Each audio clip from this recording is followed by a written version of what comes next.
I was born in Pittsburgh, Pennsylvania, and my father was a CPA with a large accounting firm, and my mom was a stay-at-home mom. And life was kind of, seemed to be normal. The thing that really occurred to me as a child was that my father seemed to be missing. He was not only missing physically, he was missing emotionally. And that really troubled me. And I felt like that I didn't belong, like that I didn't measure up, that that he didn't love me. The first thing that I was noticed for was my athletic ability. I'm kind of naturally athletic, and baseball was the first sport that seemed to be something that I gravitated to. And so I enrolled in Little League Baseball. And with the acceptance that came with that, I hyper-focused on baseball like it was my only lifeline. At the age of 15, I was snooping around the basement, and I found a filing cabinet full of my family's records and things. And in the filing cabinet, I found a manuscript that my father had submitted to be published about a homosexual man living in a lie in a heterosexual life.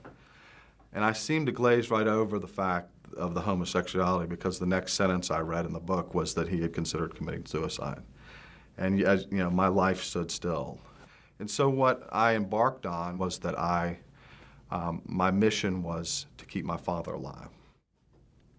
The other thing that became predominant was drugs and alcohol. That I began to experiment with marijuana and drinking. Baseball lost its luster. I left high school baseball and focused primarily on, again, keeping my father alive, and drugs, alcohol, and women. Women became a part of the equation as well, and I became sexually active at that point. I went off to college, enrolled in college in part to get away from the family, and in part to continue my partying mantra. My father finally came out about the secret when I was approximately 22 or so. And as you might imagine, our family was devastated. It was, as we all hear, about the pink elephant in the room. The pink elephant had been there the whole time. And while I portrayed the normal quote-unquote American family and American boy, behind the scenes our family was devastated. Parents divorced and kind of went their separate ways. As I continued on in college, drugs and alcohol didn't seem to be filling that void. They didn't seem to be having the same effect that they had in the earlier days. So I was on to what next. Athletics didn't do it. Drugs and alcohol didn't do it. Being away from the family didn't do it. And there was continuing and a growing void in my life. Out of college, the first job, I ended up in the technology world, and 12 years of travel all over the place, promotions, I climbed a ladder. As the career continued, it was clear that being a workaholic and spending all of my time entrenched in work, again hyper-focused as if work was my only lifeline, that it wasn't satisfying. I thought, well, if alcohol and women and drugs and athletics and work aren't it, maybe I need to go back to school and get another degree, and maybe academics will fill the bill.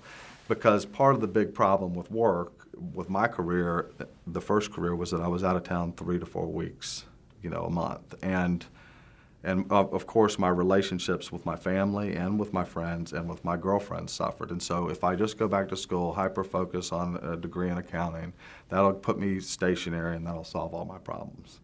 As I found out, that didn't do anything. I did get a job with an accounting firm. Shortly thereafter, went to work for one of the clients, which is extremely unethical to do. And I basically sold my soul for money. I achieved the quote-unquote panacea of what American culture teaches, and I finally reached the pinnacle of that, and it was as empty and meaningless as I've ever experienced in my life. basically, I just wanted to disappear, and to the point where I didn't care anymore if I lived or died. I didn't know what to do. I had circled the wagon, on each of these things again. I went back to athletics with golf. I went back to women. I went back to drugs. I went back to education. I went back and I circled and circled and circled all of these things that I kept thinking and was told were the secret to life. And every time I went back around the horn, I became more and more desperate. But where do you go? I was at the end of my rope. I didn't know what to do, where to turn. And on the backdrop of a summer in Hilton Head with three of my fraternity brothers, and as you might imagine, all the usual suspects, drugs, alcohol, and women, I ran into a friend of mine who was part of that group. And he had just lost his mother. His dog had been run over, and his wife had asked him to move out with 2 kids to get a divorce. And he had the peace about him that I'd never experienced before in the midst of the most heart-wrenching things. And I didn't know what it was, and I said, what's going on with you? And he said, I found a relationship with Jesus Christ. I had grown up in a church. We went to Sunday school every day. But all it was walking through the motions. I didn't know anything about a personal relationship. And he said, if you want to find this and learn more, let's get back together. But I read this book called The Journey by Billy Graham. And he said, go buy a copy of it. And I went to buy a copy. And in, a few chapters in, it says, if you are willing to accept Jesus Christ as your Lord and Savior, get on your knees and pray this prayer to ask him into your life. And I did that in my bedroom. And he began to work.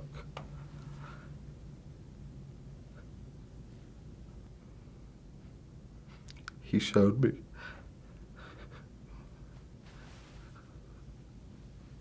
what love was about.